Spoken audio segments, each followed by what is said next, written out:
Se você é corredor ou corredora e já teve cãibra, fica nesse vídeo que hoje a gente vai falar tudo o que você precisa saber sobre o assunto.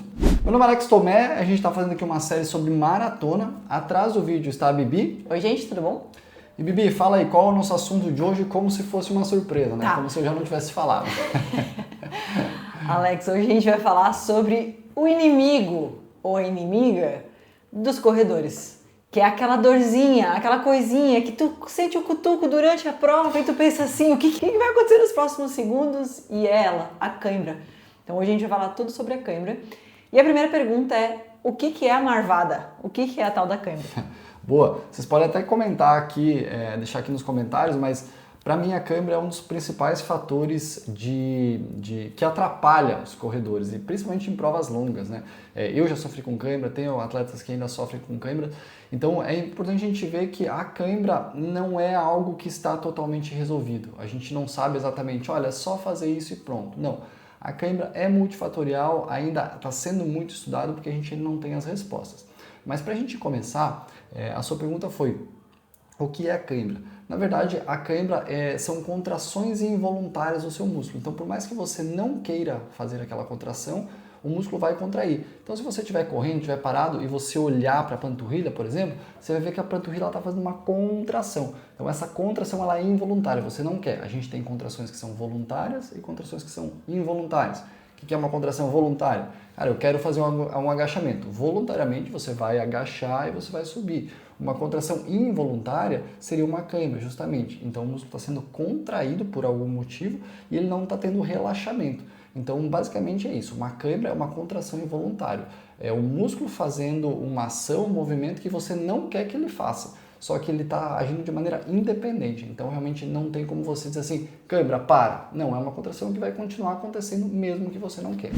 Boa, e aí você comentou, a gente estava falando nos bastidores aqui, e eu vou fingir que eu tenho qualquer ideia sobre o que significa isso aqui. E eu não faço a menor ideia. Então, pessoal, eu estou lendo da mesma forma que vocês estão escutando. O que é teoria dos distúrbios hidroeletrolíticos? Boa, muito bom. Isso praticamente foi uma das primeiras teorias que existiram sobre a cãibra. Basicamente se acreditava que se você tem cãibra, ou é desidratação ou é falta de eletrólitos. Hoje essa teoria já não é mais tão aceita assim. Basicamente, de maneira bem simples, essa teoria diz que quando você sua muito, você acaba perdendo muita quantidade de água, de sódio, de eletrólitos, né? E isso vai levar a uma redução do volume plasmático. E ali o ambiente ao redor do músculo vai ficar alterado. E essa alteração vai aumentar a excitabilidade das fibras musculares e elas vão ficar contraindo de maneira descompassada. Então, teoricamente, acreditava-se que se você estiver bem hidratado, estiver com os níveis de sódio, eletrólitos todos bem adequados, você não teria cãibra por essa função, né? Por essa falta de água ou falta de eletrólitos. Atualmente, essa teoria ela não é mais tão aceita assim, em partes. Diria que sim, pode ser que a falta de água, a falta de eletrólitos pode causar uma cãibra, mas só realmente em momentos mais severos, digamos assim. Você já começou a prova altamente desidratado, altamente com falta de eletrólitos, e aí poderia levar a uma cãibra. Mas, assim, são casos muito raros, é um percentual muito pequeno dos casos. E já tem vários estudos apontando, né, sugerindo isso. Então, teoricamente, atualmente não se aceita mais tanto essa teoria. Diria que, como eu falei antes, a cãibra ela é uma junção de vários fatores, junção de várias coisas. E a falta de água, a falta de eletrólitos, sim, pode ter uma parte, mas ela não é a maior parte. Ela, teoricamente, é uma parte mais pequena dessa equação.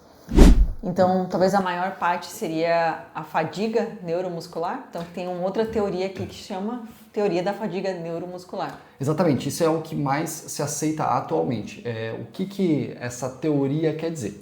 A teoria da fadiga neuromuscular, ela diz que tem um desequilíbrio de excitação dos motoneuronos alfa. E pela sua cara que já dá para ver que ficou um pouquinho complexo, mas é extremamente simples, tá? Aumenta lá a excitabilidade do neurônio motor e o músculo ele fica em contração, ele começa a contrair e ele não relaxa. Então basicamente tem ali uma troca de informações entre cérebro e músculo, existe uma informação que chega para contrair e não existe uma informação que volta dizendo para relaxar. Então o que acontece é que o músculo contrai e ele não relaxa mais. Então é por isso que isso acaba fazendo com que você sinta essa cãibra. Inclusive, se você ver essa imagem aqui, você vai entender como visualmente o músculo está contraído e não relaxa. Exatamente o que eu falei anteriormente na outra teoria, né? O músculo contrai, mas ele não relaxa. E essa teoria ela é mais aceita, inclusive tem esse estudo aqui que fala sobre isso, onde os autores eles pegaram os atletas lá no começo da maratona e testaram a questão de água, de eletrólitos e de desgaste muscular e fizeram o mesmo teste depois no final da prova. E eles viram que os atletas que tiveram cãibra, a questão de água e de eletrólitos estava igual com os atletas que não tiveram cãibra, então não teve diferença. O que teve de diferença? O desgaste muscular, que foi medido pelo CK, que é a creatina quinase, que é uma forma de medir o desgaste muscular. O que eles viram aqui? A questão de hidratação e de eletrólitos entre quem teve e quem não teve cãibra não teve diferença nenhuma. Então não seria isso que explicaria a cãibra. Por outro lado, eles pegaram a questão de desgaste muscular e viram que o desgaste muscular de quem teve cãibra foi muito maior do que quem não teve cãibra. Então, os autores desse estudo especificamente, eles sugeriram que um melhor condicionamento muscular seria excelente para evitar câimbras. E nesse artigo, eles até sugeriram a questão de fazer mais musculação, mais treino de força, para que o músculo ficasse mais forte e desgastasse menos. Mas a gente também pode usar outras formas de fortalecer esse músculo, como por exemplo, maior volume semanal, seja treinos mais longos, seja treino de ritmo, seja musculação. Todas essas estratégias elas seriam muito interessantes para que você evite cãibra na maratona. Então agora me diz qual que é a relação entre a mostarda, o suco de picles e a terceira teoria sobre a cãibra. Boa. Isso é um assunto que vem sendo estudado e ainda não existe nenhuma comprovação também, e até a maioria dos estudos não consegue encontrar essa relação. Porém, alguns atletas na prática já disseram que sentem uma diminuição das câimbras, com a ingestão tanto do suco de picles quanto da ingestão da mostarda. Não sou especialista nisso, não sou nutricionista, mas pelo que eu estudei e entendi, existem algumas substâncias ali que basicamente são substâncias muito ácidas, muito parecido com o vinagre, que acabam inibindo esse processo essa informação passada lá pelos motoneurônios alfa, que acaba excitando ali o músculo. Então essas informações que estão vindo lá do cérebro, estão contraindo o músculo aqui, elas seriam quebradas ou diminuídas com essas substâncias. Mas, novamente, é uma teoria que foi testada por alguns atletas, mas não existe nenhuma comprovação em relação a isso. Se hoje me perguntasse, você acha que eu deveria fazer isso? Eu acho que talvez você pode tentar, mas não sei se vai funcionar. Teoricamente, a teoria diz que não funcionaria, mas talvez ainda está sendo estudado e pode ser que futuramente exista uma forma de sugerir isso de maneira um pouco mais clara e ampla, porque hoje a gente não saberia nem as quantidades, nada disso, porque realmente os estudos não conseguiram trazer nenhuma comprovação. Inclusive, se você já testou e quiser escrever aqui nos comentários, eu conheço algumas pessoas que já testaram e gostaram e trouxe resultados. Mas a maioria das pessoas fala assim, cara, isso aí não faz sentido nenhum porque não existe comprovação científica nenhuma. Então a gente, te ouvindo, seguimos no mistério, né, do que como evitar a cãibra. Porém, eu entendi que tem algumas estratégias. E aí, pra gente fechar, o que você, pensando que é multifatorial, o que você recomenda pra gente evitar câimbras? Boa. Eu acho que eu já falei aqui um pouquinho sobre isso. Se você pegar um apanhado do vídeo, ele fala basicamente sobre você não deixa, embora a hidratação e a falta de eletrólitos não seja o principal fator, que você não comece uma prova desidratado, não deixe de repor seus eletrólitos durante a prova, principalmente em provas longas ou quando está calor. E não adianta, se você já está na prova e sentiu que a cãibra chegou, não adianta tomar um monte de água, não adianta colocar cápsula de sal, isso não vai resolver o seu problema. O estrago já está feito. Então previna isso, faça antes. Comece a prova bem hidratado, com os estoques de eletrólitos bem cheios, porque isso não só em função da câimbra, mas também vai melhorar o seu desempenho. Então esse é o ponto 1. Comece fazendo o que tem que ser feito, da questão de hidratação e de eletrólitos.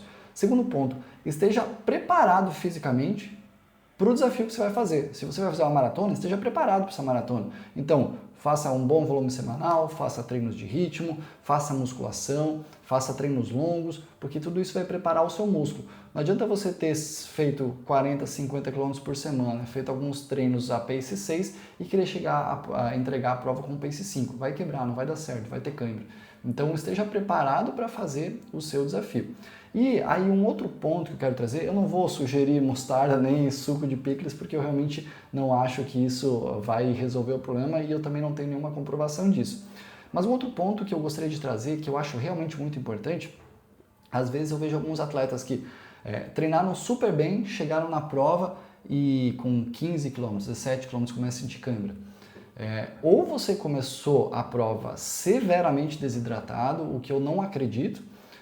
Desgaste muscular provavelmente não vai ser, porque se você treinou super bem, fez treinos de 30, 35 km, volumes de 70, 80 km por semana e fez musculação principalmente, você não daria tempo de você ter uma cãibra.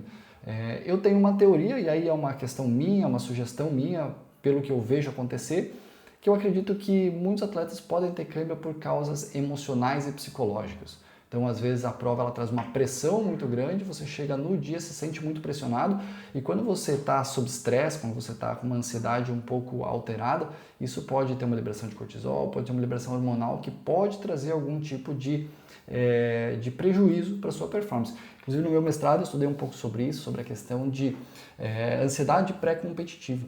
E ali mostrava uma questão de existe uma faixa específica de ansiedade que é legal ter. Menos quer dizer que você não se importa, não é uma prova importante para você, mas mais pode atrapalhar demais. Você pode dormir mal e principalmente essa questão de liberação hormonal, cortisol, esse tipo de coisa que pode realmente atrapalhar o seu desempenho. Então, se você se preparar fisicamente, é muito importante. Mas também esteja preparado psicologicamente, emocionalmente, às vezes com meditação, às vezes tendo um trabalho com algum psicólogo, alguém que esteja vinculado ao esporte, dessa área mais emocional, comportamental, eu acho que pode ser muito importante para trazer aí bons resultados para você e principalmente tentar evitar a cãibra, que é um dos maiores problemas aí dos corredores. Então é isso, pessoal. Esse foi mais um vídeo da nossa série sobre maratona. A gente também está fazendo outro vídeo na semana sobre assuntos aleatórios, que a gente está largando aí no meio da semana, geralmente terça-feira.